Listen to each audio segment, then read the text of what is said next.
কতটুকু সমস্যা হলে তারাবির নামাজ না পড়লেও চলে?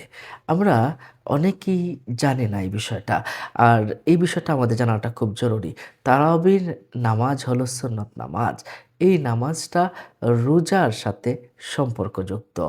তবে এই নামাজটা যদি কেউ ছেড়ে দেয়, রোজা যে হবে না বিষয়টা এমন নয়। তবে সুন্নত তরক উনি করলেন।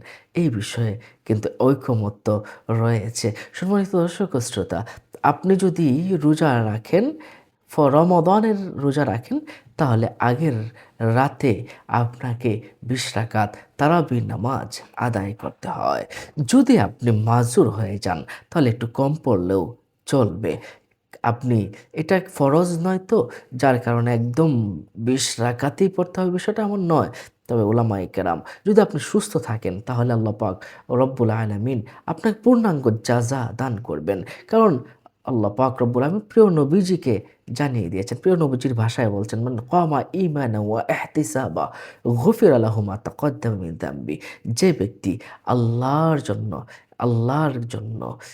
ঈমানের সাথে, ইহতিসাবের সাথে দণ্ডায়মান হবে, নামাজ আদায় করবে, আল্লাহ পাক রব্বুল আলামিন তার জীবনের গুনাহ খাতাগুলো মাফ করে দিবেন। সুবহানাল্লাহ, সুবহানাল্লাহ। সম্মানিত দর্শক ও শ্রোতা, তাহলে এই ক্ষেত্রে আমরা যখন যদি কেউ অসুস্থ হয়ে যায়, এমন অসুস্থ শরীর নড়াতে পারছে না বা খুব কষ্ট হচ্ছে, এমনটা যদি হয় তাহলে আপনি তারাবির নামাজটা ছাড়তে পারেন। তবে আপনার কিন্তু এশার নামাজ কোনো বসে ছাড়া যাবে না। এটা ফরজ নামাজ।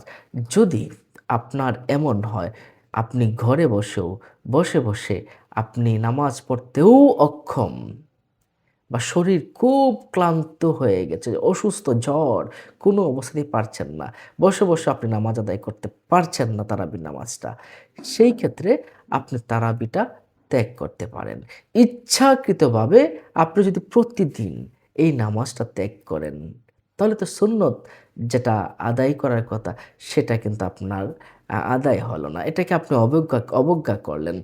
আপনি পেয়ারা নবীজি সাল্লাল্লাহু আলাইহি ওয়াসাল্লামের সামনে কিভাবে গিয়ে জবাব দিবেন যে আমি তো এই নামাজটা এই নামাজটা না পড়েই চলে এসেছি। আমার পেয়ারা নবীজি সাল্লাল্লাহু আলাইহি সাল্লাম, হ্যাঁ, এই নামাজটা পড়ছেন। তিনি ৩ দিন একাধারে পড়লেন। পরের দিন তিনি ছেড়ে দিলেন।